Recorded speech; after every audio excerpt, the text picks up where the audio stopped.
Olá, senhores. Façam todos um extraordinário dia. Hoje vamos falar sobre o martírio de Jacques de Molay. Vamos lá. O sol está a pôr-se e uma multidão junta-se no pátio diante da catedral. Apesar do fim do inverno, esta segunda-feira de primavera parece fria como nunca. As flores já brotaram, mas o vento corta como navalha. É uma pena que a fogueira fique tão distante de nós. Seria bom para me aquecer, diz um mendigo de idade já avançada, ou talvez apenas castigado pela vida. Acredite, você não aguentaria ficar perto do calor infernal e o cheiro de carne herege a queimar. Responde um senhor com roupas um pouco melhores, um pouco mais limpo, mas com um destino não muito diferente da mendicância. Afinal, a França está falida e quase ninguém tem emprego. Com o crepúsculo, os postes começam a ser acesos e o cheiro de óleo queimando sente-se no pátio. Sangue, óleo, fogo, suor, lixo, os seus cheiros estão sempre misturados na não tão bela Paris do século XIV. Soldados montados vão se aproximando e posicionando-se, o que indica que o momento de mais uma execução está a chegar. Quem será desta vez? Perguntam-se alguns. As execuções apresentam sempre um bom número de espectadores, mas esta tem superado as anteriores. Nem sinal das autoridades e dos condenados, e a ilha da cidade já está lotada. Isto porque todos esperam assistir à execução daquele que o povo considerava acima dos reis e abaixo apenas do Papa, o grão-mestre dos Templários, Jacques de Molay. Já fazia 7 anos que ninguém o via, desde aquela escura sexta-feira 13 que o povo tratou de guardar como maldita. Uns diziam que ele tinha morrido nas torturas da Santa Inquisição. Outros, que ele conseguira fugir para a Escócia, como tantos outros cavaleiros. A única coisa que todos concordavam é que era impossível um homem com os seus 70 anos de idade sobreviver por tanto tempo a tanto tormento. Este era o motivo para tanta gente estar ali. Ver a queda de um homem que liderava reis e que sobreviveu ao insuportável. As carruagens começaram a chegar. Um dos primeiros foi Vossa Santidade, o Papa Clemente V. Os parisienses aclamaram-no quando ele desceu da sua carruagem. Afinal de contas, é o primeiro Papa francês, que transferiu o papado da Itália para a França, tornando-a o centro do que é mais sagrado no mundo cristão. Infelizmente, isto não tem ajudado a França a sair de um caminho de degradação. Logo de seguida, a carruagem do rei Felipe IV aproxima-se da catedral, acompanhada de forte escolta. Era necessário, pois a vontade de cada cidadão ali presente era de linchá-lo e, quem sabe, queimá-lo na sua própria fogueira preparada para Jacques de Molay e os seus preceptores. Com a presença do Papa e do rei, a multidão não teve mais dúvidas. Seria a tão comentada execução, talvez a mais polêmica realizada naquele local. O rei e o Papa posicionaram-se confortavelmente no camarote improvisado para aquilo que mais parecia um show no Coliseu. Em volta deles estava toda a espécie de arcebispos, bispos, ministros, condes, duques e bajuladores. O circo estava completo, mas onde está o gladiador?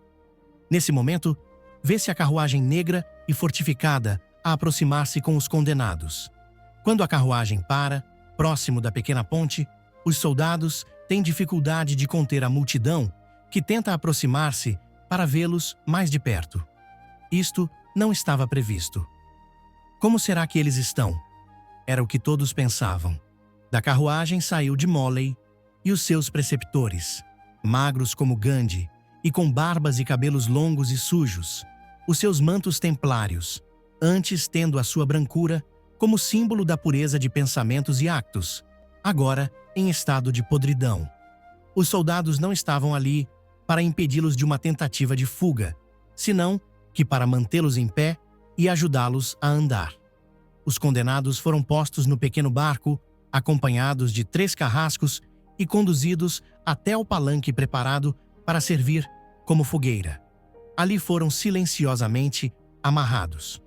O carrasco principal fez a devida leitura do acto de execução, destacando os crimes de heresia e traição.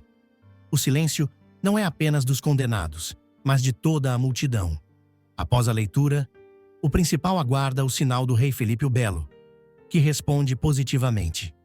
Então, o carrasco principal pegou na tocha acesa da mão de um dos seus sequazes e atirou-a sobre o entulho de palha, troncos e óleo.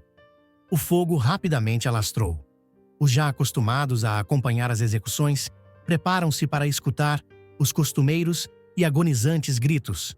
Para eles, aquele sofrimento final dos condenados reduzia o sofrimento eterno que os mesmos teriam no inferno.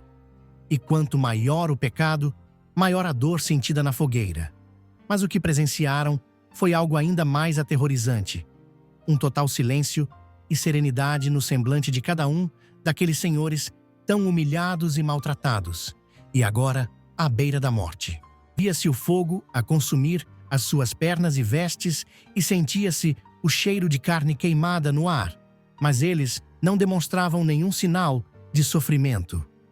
Assim, o silêncio foi quebrado pela própria multidão, que murmurava sem acreditar no que estava a ver. Foi então que todos viram que o grande líder dos condenados, Jacques de Molay, estava a dizer algo. Não se podia ouvir, pela distância em que a fogueira se encontrava, o barulho das pessoas e o tom sereno com que de Molay falava. Mas ele disse algo, olhando para a multidão, para o camarote, e logo se calou, fechando seus olhos para a vida terrena. As pessoas começaram a sair rapidamente dali, incomodadas com o que acabavam de presenciar. Algumas, supersticiosas, julgaram presenciar uma maldição. Outras entenderam aquelas palavras inaudíveis, como uma oração, uma despedida, ou mesmo um prelúdio do que estava por vir. O que todos sabiam é que tinham presenciado a morte de um grande homem, algo que ficaria para a história. Aquela segunda-feira, 18 de março de 1314, jamais seria esquecida. Jacques de Molay estava acima dos reis e abaixo do Papa enquanto grão-mestre. Mas enquanto prisioneiro, enquanto líder que protegeu os seus companheiros e não traiu os seus princípios, ele esteve acima de qualquer homem. Um reinado ganha-se com um sobrenome, um papado ganha-se com uma eleição. Um herói e mártir não depende de posição, prestígio e poder. É definido por escolhas e atitudes. As atitudes de Jacques de Molay servem de exemplo até hoje para milhões de jovens e homens de todo o mundo. Hoje, sexta-feira, 26 de julho de 2024, 723 anos e alguns meses desde aquela noite. Fico por aqui, meus irmãos, um tríplice e fraternal abraço a todos. Que o grande arquiteto do universo possa iluminar vossas mentes.